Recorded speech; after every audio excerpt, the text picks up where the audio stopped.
more than we know. Some of the audience here this afternoon have Nick's father, Scott. We have two very good friends, Tracy Williams and Steve Peterson.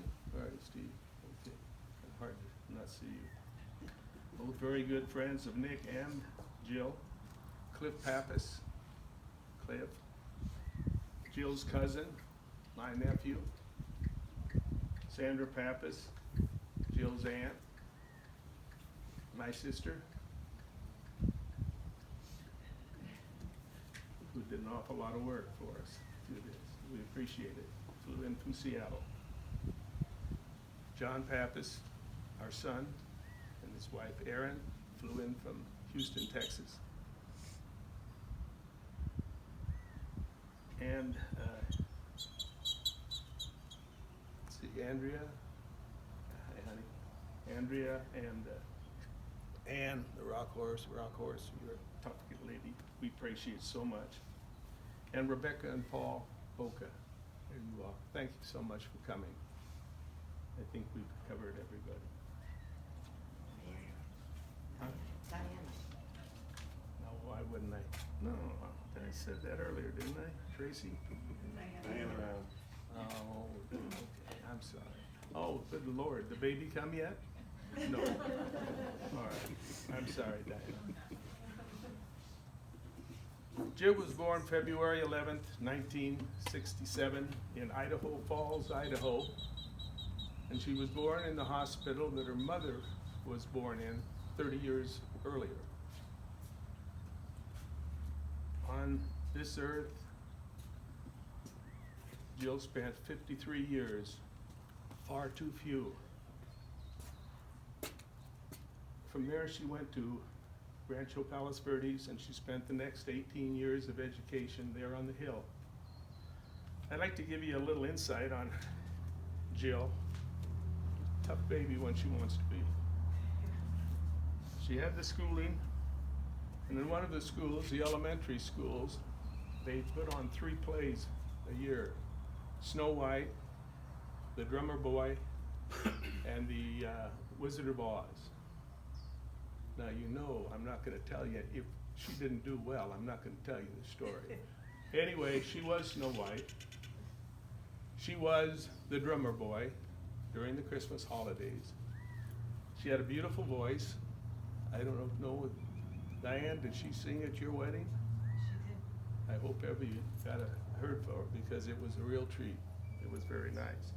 Well, anyway, on the Wizard of Oz play, she'd taken the 2, so they said, no, you can't be Dorothy. That's enough, that's enough. So she had to try out.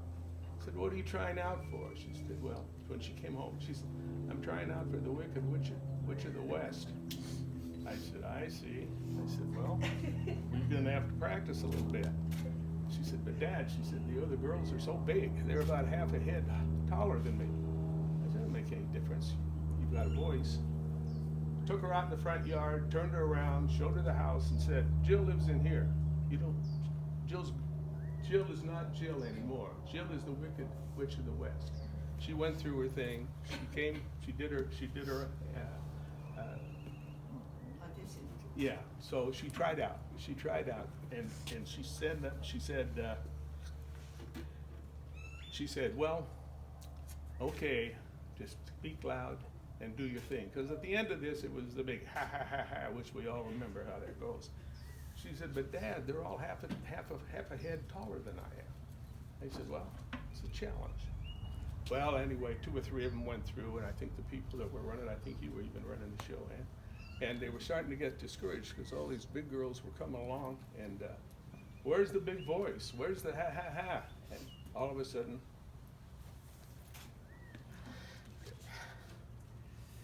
here comes Jill. She does her thing, knocks everybody off the stage by how strong she was. So when it came time for showtime, she tried out, and when I said, what do you have to say? And she said, well, I have to, in rehearsal, I have to I had, the Wicked Witch of the West says, "I'll get you, my pretty, and your dog too," if you remember that. And so she did it. She won the part. It was a 3-part thing. And the first 2 stages, part 1, part 2 scenes, were done and everything was happy. On part 3, the curtains opened. Jill is sitting behind a big chair. She's got her black outfit on, a big black head. She's got green in her cheeks. And the curtains opened. And there were a lot of little kids there because it was this, they all started to boo. And I thought, oh my God. And then came that little smile on each side. When it was over with, I said, "Oh, I was worried for you. What was the little smile?" She said, "Well, Dad, I know the play. I know Wicked Witch of the West. Everybody is not supposed to like her." So when I thought about it, I said to myself, I'm doing my part pretty well. and she did, and she was. She was a Laker fan. Oh my goodness, she was a Laker fan. Make you sick. No, not really. For the first several years she was here, the license plate was Laker Gal, I think is what it said, Laker Gal. So she even had it on her license plate. And the cute thing about it, and John, you'll remember this, we bought season tickets. I had season tickets for 4 years, 4 seats, with 2 other people, so we got about 11 games this season. And I said, well, come on, Ann, we'll take the kids to the game. And all 4 of us will go. We did. And I said, and then the last 2 of them, well, we'll sell to somebody else and make the burden a little less. So we did that. Took the kids. They went to the ball game. We had a great time. Well, we had a station wagon at that time. Like long one in the back. And she went ahead and we would throw in the apparatus. And what I mean by that is we watched the ball game. Then we usually left about a minute or 2 early to get out of sight. And the kids, Johnny, you were about 7, and maybe Jill was 10. And they ran to the car. They jumped in, took their clothes off, got in their pajamas that Ann had the pillow, and all jumped into the what? Sleeping bag. Yeah, the sleeping bag, and raced to go to sleep and see who was going to be first to get home and get some sleep. It was a fun time for all of us. The only bad thing about it was we did it for 4 years. We never got a chance to sell those other 2 tickets. Going into high school, Jill met many good friends. It was a wonderful time for her. I won't go through all the things, but she did. Cheerleader, head cheerleader. She was on the staff of the high school there, on some things, student council, yearbook staff. She just met a lot of wonderful friends, and many of you know Sharon and several, Kim, several others, and developed a very great friendship that has lasted. Well, it's lasting on.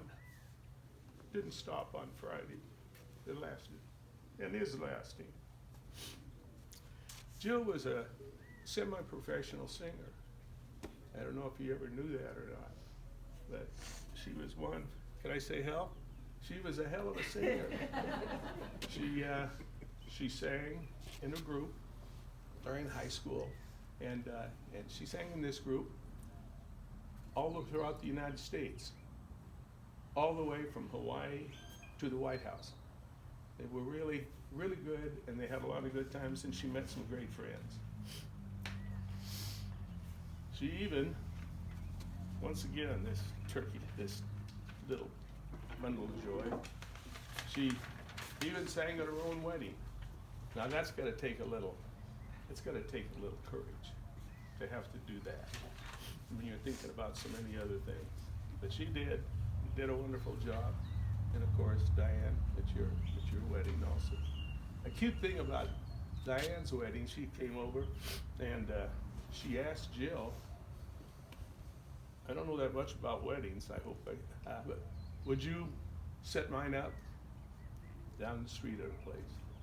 And she even said, Diane wants me to do that. I said, you can do it, you can do it. So she said, okay, I will. She went down to the little Mexican place down the street. Anyway, the bottom line was, she came in, and the fellow that owned the place was there, and knew they were coming. And Jill said something like, well, we're gonna have enough room for the cars to park over here. How are you gonna handle this? Now, where do you think you're gonna put the wedding cake? I want the wedding cake up on a certain table, and some flowers over here.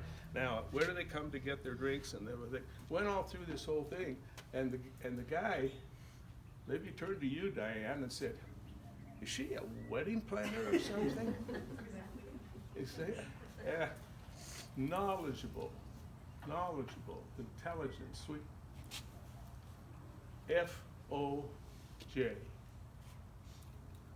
If anyone here is an F-O-J, and you all are, friend of Jill. If you are a friend of Jill, you are on the ride of your life. She loved you. The people that knew her loved her automatically, immediately. And those that didn't, when they did, she was just soft. She was strong. She was beautiful. She caring. All sorts of wonderful, wonderful. She was soft. She was hard on the Wicked Witch of the West. She could be whatever she wanted to be, but there was a magnet about Jill that just drew everybody to her. Never heard her say a bad word about anybody that she had friends with. Well, she graduated from high school in 1985. It was the year that, well, she went right into 1985. Immediately, she had the class reunion in 1990. And she's gone through and planned in the last 30 years, once again, being an organizer, in the last 30 years, she's done and presented to her classmates the class reunion, and she was planning on it this year. This would have been number 35. This would have been 7 that she had planned. I'm sure that they'll go ahead and have one. She won't be there. Constant organizer, and she stayed connected with all of her friends. She went on to college, University of Idaho, Moscow, Idaho. She was there, and yes, the cream always rises in the glass. She pledged Kappa Kappa Gamma, a sorority, all-girl sorority, about 65, 70 girls in the Greek system. Anyway, she pledged Kappa Kappa Gamma, and the scream rise. She ended up, you know the story, she ended up being president of the Kappa Kappa Gamma house. A little twist to that is, just before that, about 22 years, and went to the University of Idaho, she pledged Kappa. So the way the thing works is not only was Anne and Jill, mother and father, they were also sisters, because that's the way it works. The fraternity is the brothers, sororities are the sisters. So we would always talk about that. Nick, talking to you. Your Nana and your granddad went to the University of Idaho. Uncle Bill and his brother went to the University of Idaho. No pressure. The 2 daughters of Bill went to the University of Idaho. Uncle John went to the University of Idaho. Who just flew in from Texas. Plus a couple of other family members that I don't remember. Well, that's the family tree. No pressure. No pressure. You do whatever you want to do. Just remember the inheritance. After graduation from college, Jill went to Seattle to work. She went to Albuquerque to work. And finally, she ended up here in Chandler. Married Scott on Thanksgiving Day, 23 of November, 2000. And about 4 years later, along came Nick. Thinking about Idaho, Nick? She took a job at Mercy Care, which happens to be part of MD Anderson that she spent most of the last 2 years. And she, once again, she rose to the occasion. We tell the story when she was hired by Mercy Care. In her first day, I can see her. I wasn't there, but I can see her. She's got high heels that are about like this. We always used to get after her. If you want to keep your feet good, the end of your whatever, don't wear these 3.5-inch high heels. Well, you don't tell you girls something like that. So she did. She went to work every day in high heels. And you all know Jill, she would dress to the nines. She would always dress to the nines. So now she goes in, maybe not, well, she goes in for the first day work, and it was with a dress to the nines. Maybe about a week or two later, 3 maybe, and it turned heads. Everybody that was there, it turned heads, because she's a pretty striking girl. And kept dressed with the nines, and all of a sudden, during the office place there, everybody started their wardrobe came up a step or two, started putting on some decent, instead of just, anyway, the boss came over and said, I don't understand. He said, everybody is dressing up ever since you got here. And he said, I really like it. And they did. It was glad. Once again, Jill, not pushy, just being Jill. Just being Jill. The one last thing about that, she worked for 3 different CEOs. And I would introduce her one time. I said, and this is for the CEO. She had a couple of them at one time, but a total of 3. She said, I introduced her as an executive secretary. And she said, no, Dad, no, I'm not an executive secretary. I'm a executive assistant. She said, it's a higher level and it pays better. I said, okay, you'll never be a secretary the rest of your life. And it was great. There was a group of girls, and they were all working down at Scottsdale. That's where the company thing was. And many of them got together, maybe 8, 10, whatever. And they liked each other, but they also liked wine. So they formed a group on a Monday night, and they all went and they watched The Bachelor. Yeah, Annie. Watched The Bachelor and also Bachelorette. You got to get them both in, otherwise I'm in trouble. And they watched that for a couple of years, and then they decided they'd move down a little closer to wherever most of them were. And to this day, they're still watching them together with a glass of wine every once in a while. So have one for Jill. As most of you know, Jill was a runner. No, not a runner, a runner. She would come home after work 5 times a week and go out and run 7 miles after work. I said to her one time, I said, Jill, I said, sometime even when we were visiting, you come back and it's dark. And she said, yes. I said, well, what if somebody's, chasing you or something, and because you're just there running. It was along the golf course. And she said, Dad, I'll just outrun them. Once again, a tiger, a real tiger.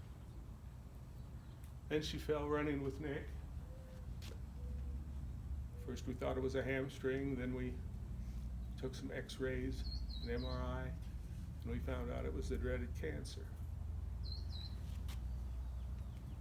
As Mark said, the last 2 years, what a warrior. What a warrior she had. Steve was right there, helped a lot. We were 600 miles away. When we weren't there, he was there, and we appreciate that, and we thank him for it. And I know Nick does too.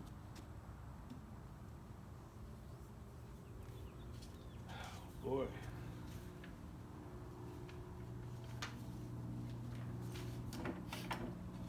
From there, we had many programs of cancer, fusion. Finally, the last one was the Red Devil, which is one you never want to get to. We had that, and she still fought on. My God, she fought on. And we came home, and then we had her home with us. We took a look at some of the other places and said, no, she's coming home. She's going to have 24-hour care, and anything she wants, we're going to give her. And I think we did.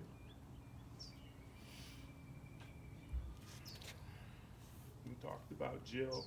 We talked about how kind and how unselfish that girl was. She get it from me? Anyway, long story short is that they're all familiar with emails and texts. Well, there's a lady friend of ours who has a daughter, and she's going through the cancer right now. Jill called her up. She sent this back in an email, or a text to us, and she said, about a couple of 3 weeks ago, maybe a little more, she said, Jill called me. She called me, and we talked about what my problem was. And we talked about it, and we talked about it. And not once did she ever mention what she was going through. I knew this was going to happen. Anyway, not once. All she wanted to do was to know about how her good friend was. And that was Jill. That was Jill, through and through. The last thing I'll say about it, we just got a text, I think it was, from a gal named Sarah Sherman, who we didn't know. She said, I know you don't know me. She said, I went to Rancho Palos Verdes over on the coast where we live, to school in the 8th grade, Malaga Cove, for those that know, in the 8th grade. She said, I remember going there, and I wasn't very outwardly, and I was scared to death. And I went, and there was Jill. And she came over, and she said, hello, how are you? Like Jill would do if you needed help. Well, we formed a friendship. And Jill would take her over and introduce her to all of Jill's friends, and you know there were plenty, so she eventually got in there. She said, so she helped me get into this world with the people, not to be afraid of this, that, and the other. And but the one thing that was great to me, what she did for me, she stopped all the bullying. She stopped all the bullying. That little tiger down there, and she said, and it's changed my life. It changed my life for what's happening now, which I don't know what it was. That was 35 years ago. That was ingrained in Jill's mind. And so the mark she made on so many in the community, in high school, in college, in the 8th grade, and then all into life itself and the world that she worked in and grew up in. Anyway, we're glad that she changed. Nick, I got a message for you. And maybe for everybody here. It's a message that your mother always takes, always says to you. Says to you time after time. I'm going to pretend, and I'm going to make sure you never forget it. It's something that we should all probably live our life by. At least you folks did it for the last 16 years. He wants you to grow up and grow straight, be honest, be a person of virtue. And what was that one thing that she would tell you? The moment that you left the door, as soon as the last thing she said going out the door, best advice all of us would ever get. Last thing she would say, beside, Nick is going to a party, Nick was going to a sleepover, all that type of a thing. Okay, Nick's got a new car now. The one thing that she would say, don't do anything stupid. Remember? The last thing out the door, and oh boy, what good advice. What good advice for all of us, if all of us just didn't do anything stupid.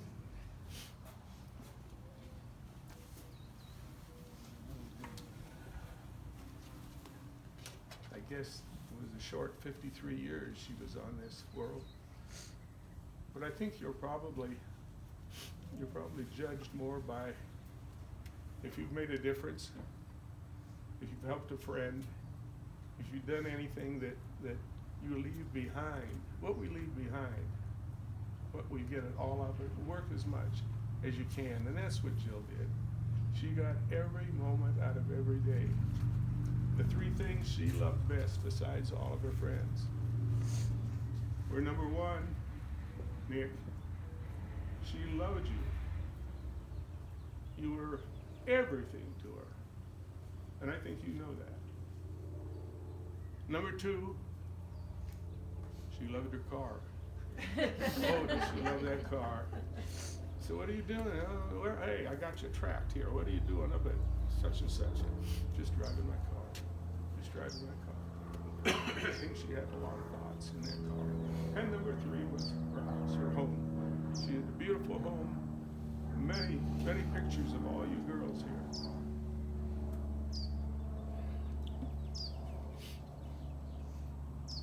So when you leave Nick and you go out, think about it.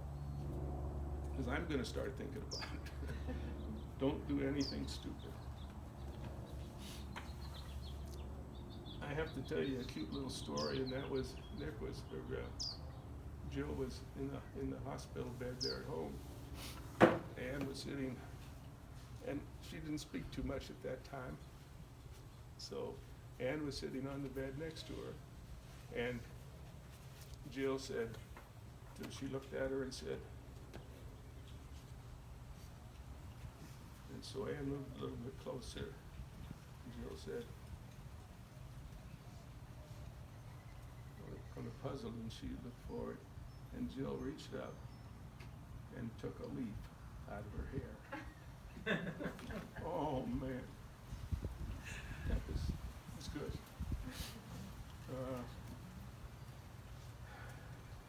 Once again, Jill thought of others, protecting others, solved a lot of problems. You know, we often say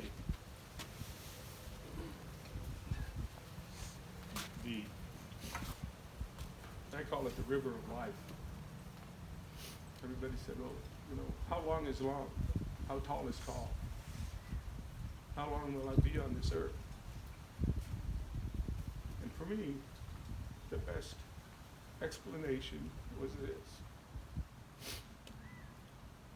Here's a river of water.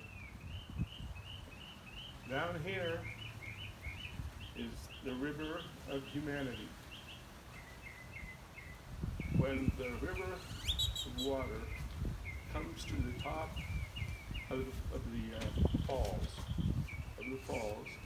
this distance from here to here, and that drop in water from here to here, is the time that we are on this earth. So if anybody asks you how long, you just say, from the drop of water down to the mainstream.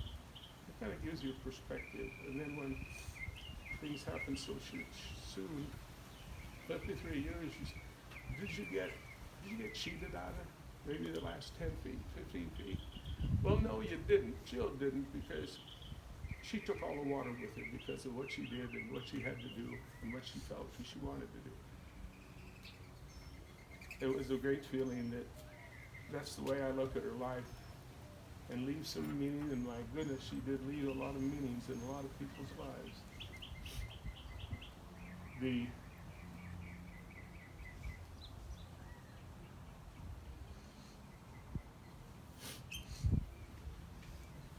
trying to think here.